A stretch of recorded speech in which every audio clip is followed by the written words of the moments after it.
días, Miguel Riquelme. Hola. Y Alicia Rivas, te saludamos. Hola, buenas tardes. ¿Cómo estás, Pepa? ¿Cómo están ustedes y cómo están los oyentes? Eso es lo que más me interesa saber. Por lo menos hay que ir enterándose. Sí. Pepa, bueno, ¿cómo surgió la inquietud de ir ayer hasta dependencias del Ejército a marcar también un poco y a posicionarse ante lo que se habían hecho, que es borrar los pañuelos de las madres y las abuelas? Bueno, ¿cómo surgió? No sabría decir porque no sé dónde se origina. A mí en un determinado momento me llega una llamada telefónica al celular y como yo estaba en el centro me dijeron lo que había pasado y entonces yo fui para allá.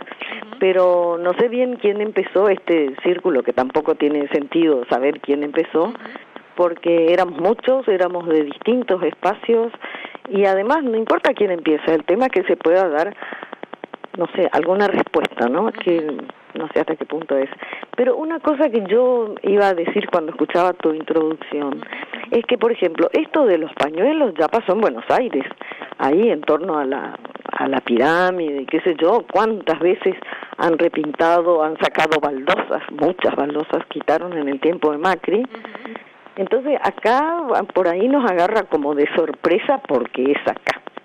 Y sin embargo estas cosas ya pasaron, o bien eso de ir cuando muchas veces hicimos señalamientos de donde hubo represión, tortura, qué sé yo, todas estas cosas que hacían en el tiempo de la dictadura y después incluso, en Oberá, acá en la esquina de Sarmiento y Junín, muchas veces hemos hecho esas pintadas de distintos tipos en el piso y 10 minutos después estaba un soldadito o alguno de los de bajo, de lo que son mandados a hacer, borrando, ¿viste? No es una cosa novedosa, lo que pasa es que ahora en muchos otros aspectos se nota como un estado de alteración de esta gente, porque, no sé, sin ir más lejos, lo que le hicieron a esta chica de Hijos estos días pasados es una atrocidad.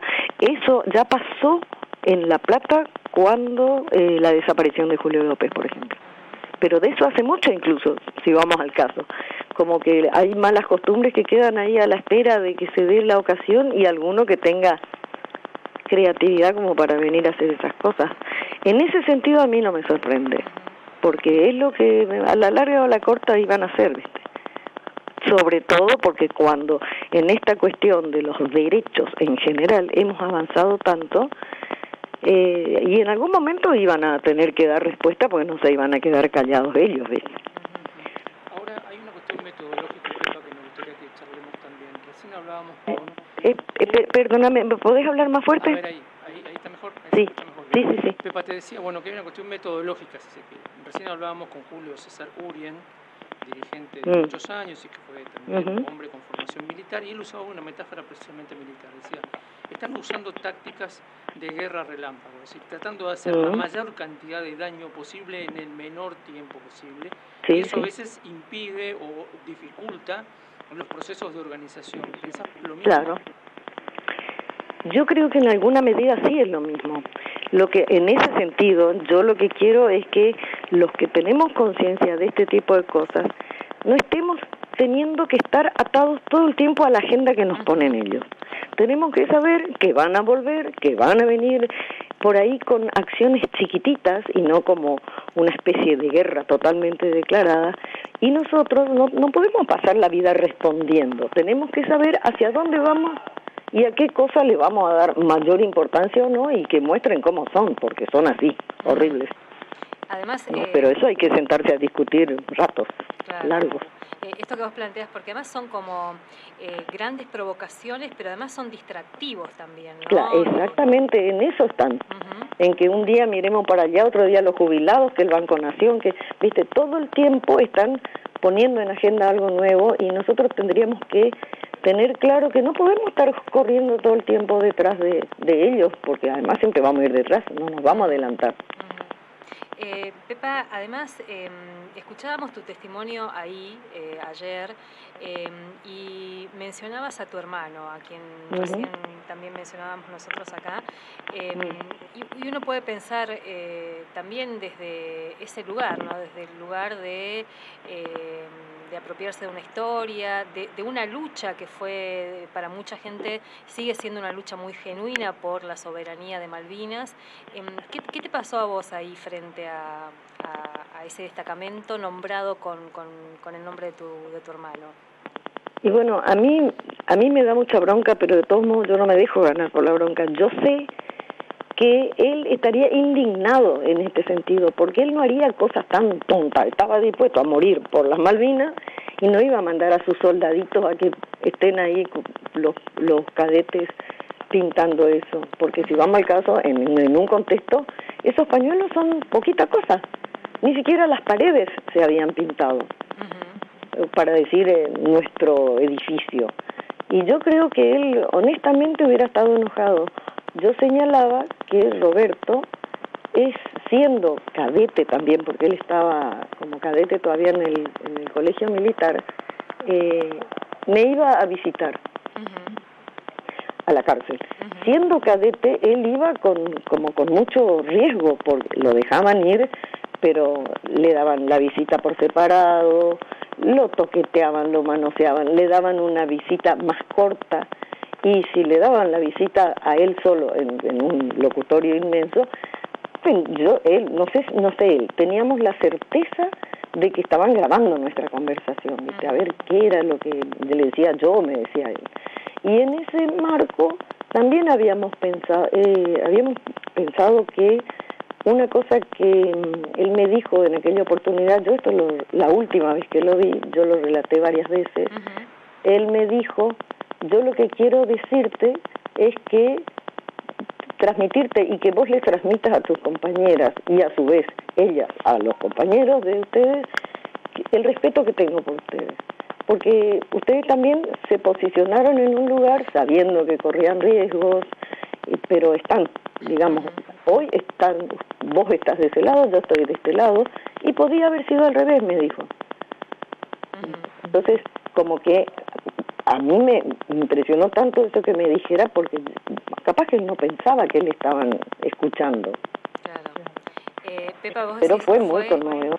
Fue a visitarte, ¿qué estamos hablando? De una visita en Devoto, ¿no? En la cárcel de Villa Devoto. Y yo, en realidad, él aparecía cada tanto, porque no le darían tanto permiso tampoco. Era el día previo a mi cumpleaños, o sea, era finales del año 81. Y por algunas cosas que él me dijo que yo debería tratar de reconstruir, fue muy breve la visita. Yo primero pensé que él fue por eso, para saludarme, porque estaba por llegar mi cumpleaños. Pero después, con el tiempo, yo supe que él vino a Posadas, tuvo un encuentro así familiar, y pidió a mis hermanos y hermanas, y a papá estaba todavía, que como que se reunificara la familia, que eso, viste que él tiene una idea en esa carta del soldado a su padre, también él habla de la familia, todas esas cosas, como que vuelve con eso, ¿no? Y le aclaramos también a los oyentes que hay una famosa carta que además se difundió, trascendió mucho de tu hermano a su familia. A papá, despidiéndose, porque él sí sabía que se iba a la guerra, a los otros nos agarró de sorpresa. Y a la vez, cuando en la cárcel nosotros supimos que habían que habían invadido la Argentina, yo lo primero que dije, él está allá.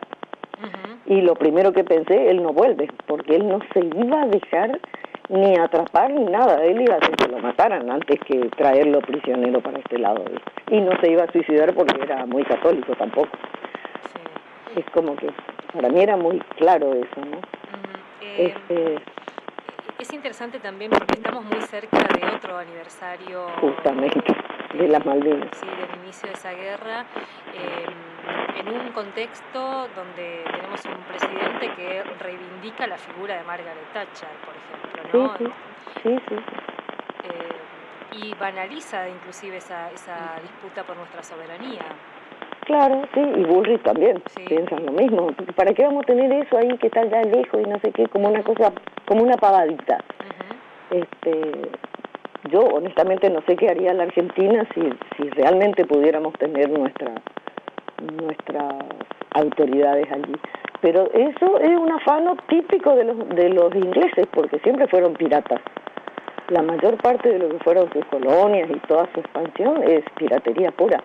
Como piratería pura fue lo del gobierno militar aquí. No vinieron a matarnos a nosotros, ellos venían a imponer otro modelo económico, social, cultural, y nosotros en todo caso éramos una forma de, vayan sabiendo. Pero la idea era concretar aquello que empezó hace mucho más tiempo, ya en el tiempo de Frondizi, cuando el plan Conintes, como que muchos golpes militares tuvieron que ver con esto. El gobierno de Ilia fue derrocado porque los intereses que por ahí podía estar ofendiendo Ilia eran los de los laboratorios, en fin, una serie de otras cosas que también hacen a la soberanía. Pepa, yo quiero preguntarte otra cosa, porque en estos días hemos tenido muchas conversaciones y siempre aparece el tema de la juventud. En tu caso, por pertenecer a la generación que perteneces, ¿se acercan los más jóvenes a preguntarte, a averiguar, a pedirte una opinión? ¿Vos me estás preguntando eso? Sí. Ahora hace bastante que no hay esa, como que hace un tiempo sí había eso, ¿no? A mí en muchas escuelas de por acá cerca, algunos chicos comentaron que yo vivía acá y los profesores me han pedido que vaya a dar alguna charla, que les cuente cómo era aquel momento, cosas así. Pero después ya no, y lo otro es que estos otros chicos ya ni siquiera sus padres hablan de eso. En las escuelas ni se toca. A mis hijas en el Colegio Nacional pocas veces les han dejado hacer alguna forma de, alguna expresión, leer algún discurso, hacer alguna cosa. En el Nacional no le dejaron más de, a las 4 que estuvieron en el Nacional, en todo caso le dejaban, pero primero leían a ver lo que iban a decir. ¿No? Como que eso también se fue evitando que en las escuelas se tomara en serio este tema, cuando eso supuestamente eso era una ley que en las escuelas había, si es un día feriado por tal cosa había que hablar de eso y no banalmente. Nos venían diciendo también en estos días que mucha gente creyó que ya era un tema como instalado, como que había un piso de acuerdos que era muy difícil que se animaran a perforar, a cuestionar, y eso está demostrado claramente, lo veíamos con el video que difundió el Gobierno Nacional, el mismo 24 de marzo. ¿Crees que hay que retomar este mandato que tienen muchas de ustedes de contar, de seguir transmitiendo, y además en ese caso de contar, ¿qué crees que tenemos que contar?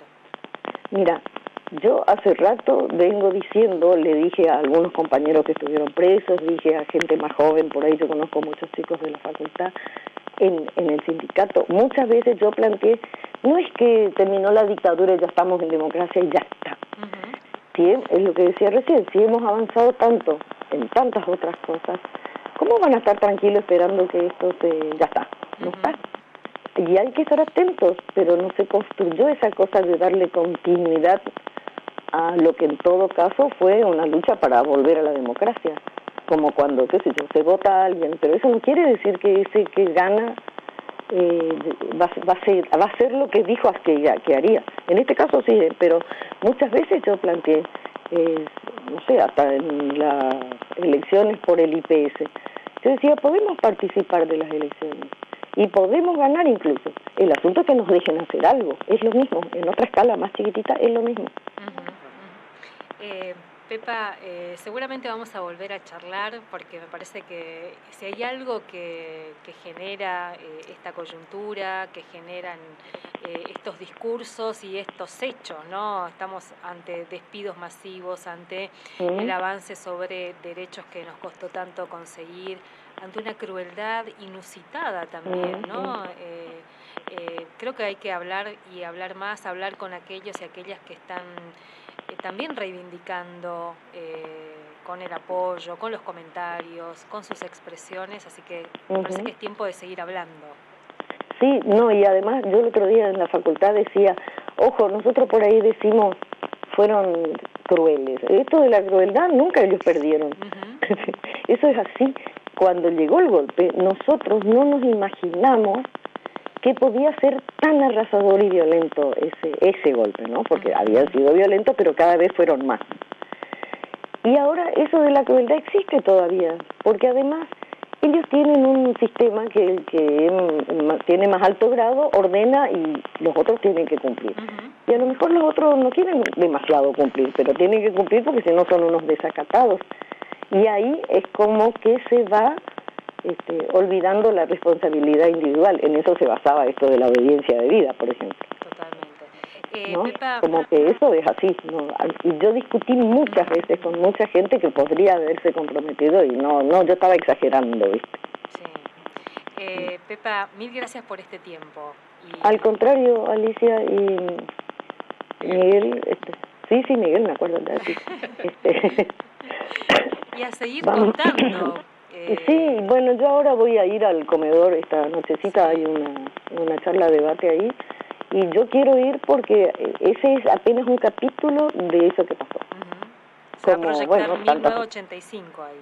Sí, y bueno, yo ya vi esa película y la verdad es que el cine estaba de bote a bote, había gente que lloraba, gente que yo sé que apoyó el golpe, y que estaba asombrada, como si no supiera todo lo que había pasado.